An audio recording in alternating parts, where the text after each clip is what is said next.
Fala galera, tudo beleza? Mais um vídeo do canal do Empório do Tenista e hoje a gente vai estar trazendo um vídeo diferenciado sobre um aspecto tão importante, tão fundamental como o aspecto técnico, o aspecto tático, condicionamento físico no jogo, que é o aspecto mental que está muito presente no tênis hoje mais do que nunca, e não só no tênis, assim como em outros esportes também. E hoje a gente vai estar falando e abordando um pouco mais sobre esse assunto.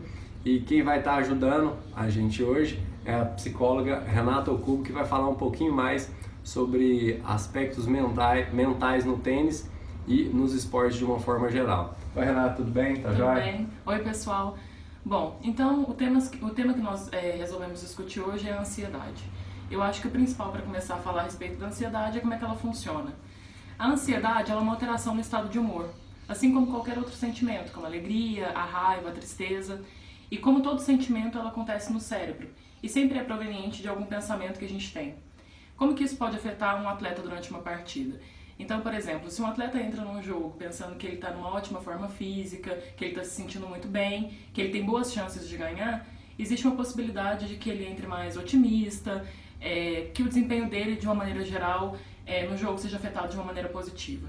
Se o atleta entra pensando que ele não está se sentindo bem, parece que eu não acordei não me sentindo muito bem hoje, ou que o adversário é muito melhor do que ele, ou que ele não tem boas chances de ganhar esse jogo, tem uma grande possibilidade que esse pensamento vai gerar sentimentos negativos, como ansiedade, um nervosismo, uma preocupação, que pode afetar o desempenho dele durante o jogo. E pode afetar de que forma? Como eu estava falando antes, como os sentimentos acontecem no cérebro, o tempo todo o cérebro vai dar um recado para o corpo, e esse recado ele é automático, de como que ele deve responder àquele sentimento. Na ansiedade, especificamente, o corpo ele desencadeia um mecanismo que está preparando o nosso organismo para a luta ou para a fuga. Então gera reações físicas como alteração do batimento cardíaco, aceleração do batimento cardíaco, a respiração fica ofegante, a transpiração, o pensamento fica acelerado, a pessoa tem uma agitação motora e até a tensão muscular. Então, por exemplo, especificamente em relação à tensão muscular, eu penso muito em quando a gente está assistindo algum jogo de tênis, que os comentaristas falam que encurtou o braço quando uma bola fica na rede. Eu acho que é uma situação que pode estar muito associada a essa tensão muscular. E a aceleração do pensamento, ela também tem sido muito discutida hoje por causa desses treinos mentais que você falou no começo.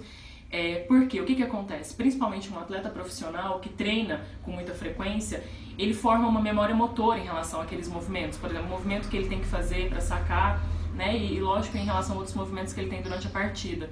Só que quando a pessoa passa a pensar excessivamente em cada movimento que ele fez, ou porque ele está remoendo um ponto que ele perdeu, uma dupla falta, um erro não forçado, ele sai desse estado automático e ele vai para um outro estado, de um outro nível de atenção, que é uma atenção que ela é mais lenta, que ela é mais raciocinada, e isso daí atrapalha a concentração dele durante a partida, aumentando a possibilidade de que ele erre.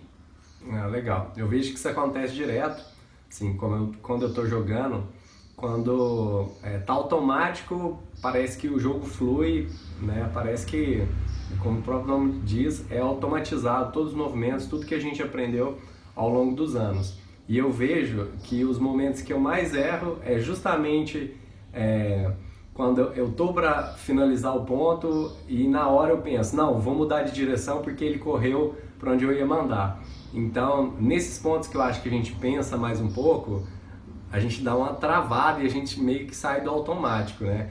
É igual você falou da dupla falta, tá um momento importante, você tá perto de ser quebrado assim, e você pensa, nossa, eu vou sacar como? Será que eu saco um pouco mais fraco para não errar? E aí eu acho que você sai do nível automático, que é no nível que você está condicionado a fazer o movimento, e é um movimento fluido, né?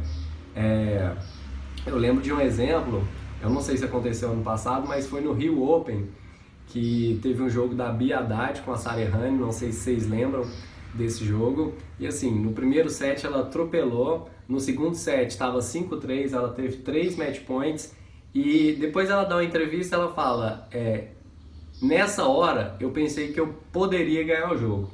E quando ela pensou isso, ela falou que ela travou mentalmente. E depois dessa travada que ela perdeu o segundo set, além de travar mentalmente, ela travou corporalmente. A musculatura dela começou a ficar enrijecida, ela começou a ter uma série de câimbras, de dores aparecendo assim, e ela não conseguiu finalizar a partida. Então eu acho que é um exemplo que pode ilustrar um pouco isso que você estava falando, né? Com certeza. Um outro exemplo clássico também tem nas Olimpíadas de Londres, uma atleta americana dos 400 metros com barreira, ela descreve um pouco essa situação que ela passou. Ela estava em primeiro lugar, com uma folga em relação às outras adversárias, e ela fala que do nada ela pensou, nossa, eu tenho a impressão que essas barreiras estão vindo muito rápido na minha direção. E ela fala que na hora que ela pensou isso, automaticamente isso já levou a um outro pensamento. Ela falou, agora eu tenho que pular com a perna direita ou com a perna esquerda? E na hora que ela pensou isso, ela acabou tropeçando, caiu, e se eu não me engano ela chegou em quarto lugar. E o que aconteceu? É a mesma história que a gente estava falando em relação ao tênis. Um atleta profissional, ele treina isso de maneira repetida durante muito tempo, durante anos, ainda mais para chegar num campeonato importante, numas Olimpíadas. Então o que acontece? Ela estava fazendo aquilo que ela sempre faz durante os treinos, ela estava correndo no automático e na hora, por um milésimo de segundo de distração em que ela teve que pensar com que perna que ela tinha que pular, uma coisa que provavelmente ela não estava fazendo nos segundos anteriores, tirou a concentração dela, provavelmente travou também, igual você falou, trava o músculo, porque isso gera uma tensão muscular na hora e ela acabou caindo. Então, assim, essa parte mental ela é muito importante. Os psicólogos esportivos, hoje em dia, para fazer esses treinos mentais, eles costumam utilizar o termo fluxo, né? Entrar no fluxo. E muitos atletas, hoje em dia, em outros vídeos a gente vai falar sobre isso com mais calma, né? Como é que funcionam esses treinos mentais e dar alguns exemplos. Mas o que seria esse entrar no fluxo? O atleta, ele criar toda uma rotina, um hábito, né? Porque, na verdade, uma rotina que a gente vai repetindo ao longo do tempo, ela se torna um hábito. Tudo que se torna um hábito se torna automatizado para nós, ou mecanizado, ou seja, significa que a gente não está parando para pensar, para fazer aquilo, então a nossa atividade cerebral cai enquanto a gente está fazendo aquela atividade. E isso daí ele é importante porque esse entrar no fluxo, quando você começa a repetir determinadas rotinas, isso dá uma sensação de controle pro atleta. Porque, querendo ou não, ele vai jogar em ambientes diferentes, com torcidas diferentes, em que, inclusive, ele, às vezes, vai estar se sentindo de uma maneira diferente. Então, ter uma rotina, ter um hábito, uma coisa que ele não precisa parar para pensar a respeito, dá um senso de controle em relação a isso. E eu acho que um grande exemplo no tênis, principalmente, é o Rafael Nadal.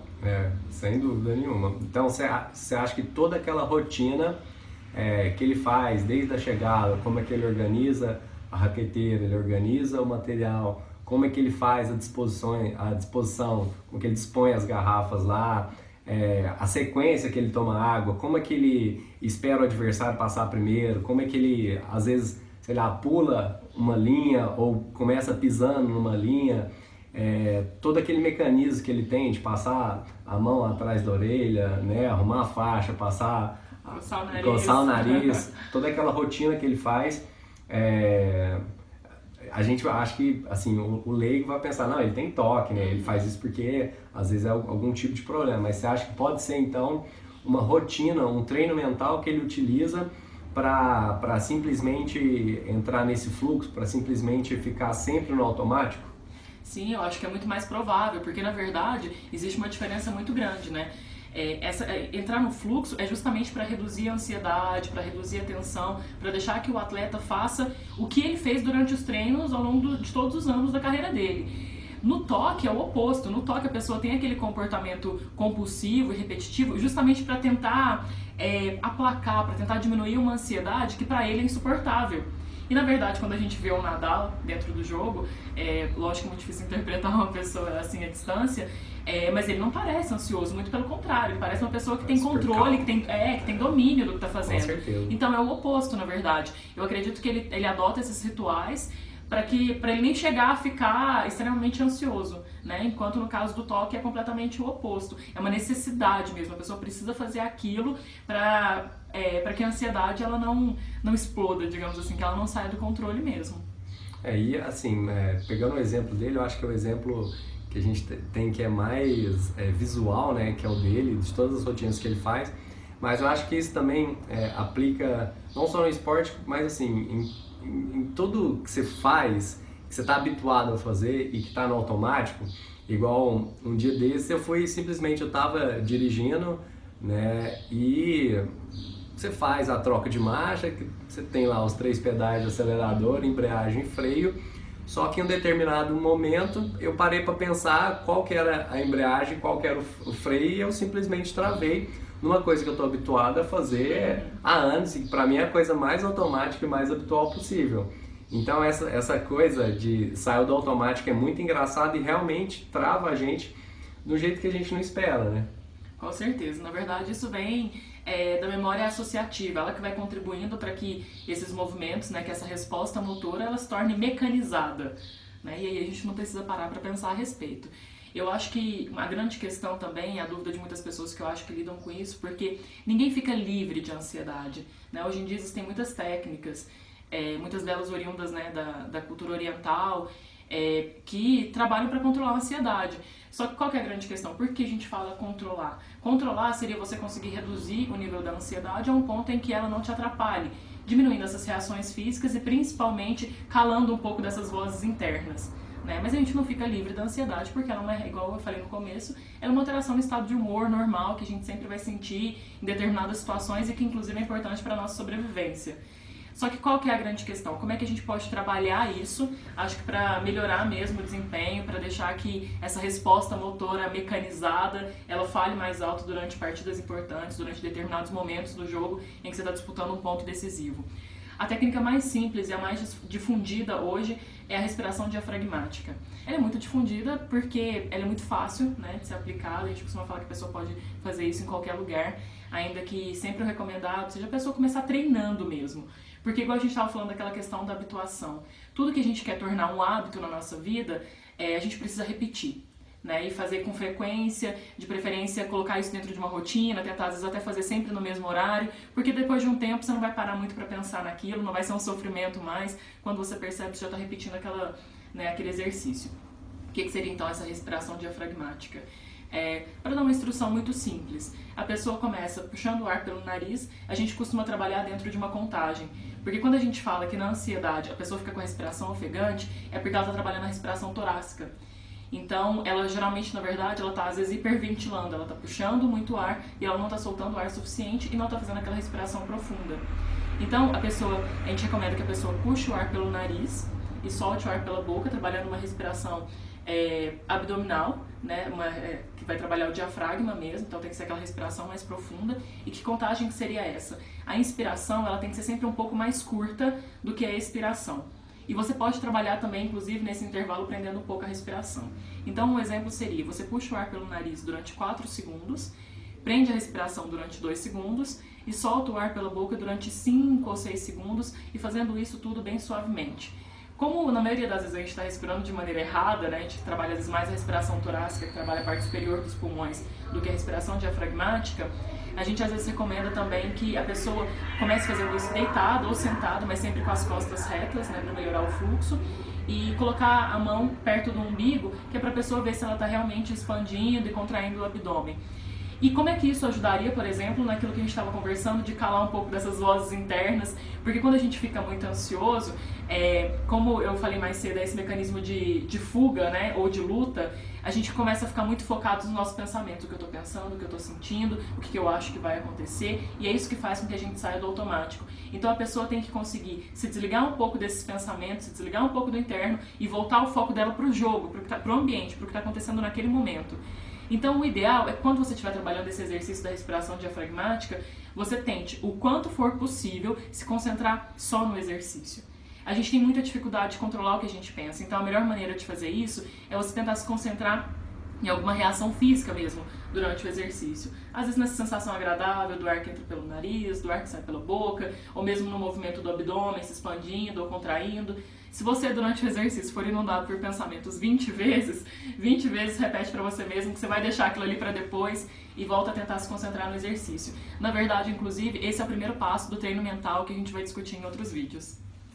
Show de bola! Queria agradecer a Renata por essa aula, né, sobre aspectos mentais, falando um pouco sobre ansiedade, e lembrando vocês que esse é a primeira aula, uma coisa mais introdutória mesmo, como hoje ela passou um tipo de técnica, mas existem várias outras técnicas que podem ser abordadas, que podem ser faladas aqui, e queria deixar em aberto para vocês, caso queiram fazer alguma pergunta relacionada a esse tema, que deixem aqui nos comentários, que ela vai responder, né? Vai deixar tudo muito bem esclarecido, como ela fez aqui nessa entrevista de hoje. E quero agradecer ela por disponibilizar um pouco do tempo dela e tá gravando esse vídeo comigo e tá podendo levar isso para vocês também. Muito obrigado. Obrigada e espero que vocês gostem. Falou, galera. Até mais. Um abraço.